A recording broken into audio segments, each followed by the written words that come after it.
Welcome to our channel. Today we how to enable Webflow SEO setup for structured data and sitemaps, complete guide step by step clearly. To enable Webflow SEO setup for structured data and sitemaps, start by logging into your Webflow account. Navigate to the project where you want to implement SEO settings. In the left sidebar, click on the Project Settings tab. Once in the project settings, select the SEO tab. Here, you'll find options to optimize your SEO across the entire site. Begin by entering a custom title tag in the title tag field. Make sure to include relevant keywords that represent your business. Next, fill in the meta description field with a concise summary of your site's content. This will help search engines understand what your site is about. Scroll down to the Open Graph section.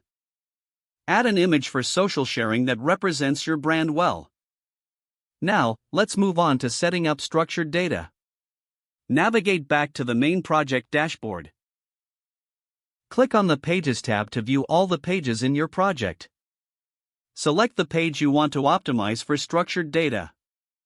In the page settings, scroll down to the Custom Code section.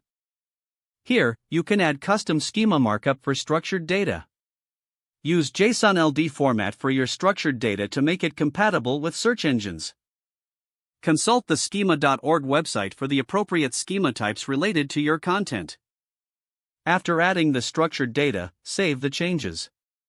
Now, return to the project settings. Select the Sitemap tab to set up your sitemap. Ensure the Generate Sitemap option is enabled. This allows search engines to easily crawl your website.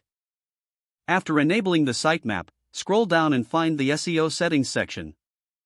Make sure that the Include in Sitemap checkbox is selected for all relevant pages. Finally, publish your project to activate these SEO settings.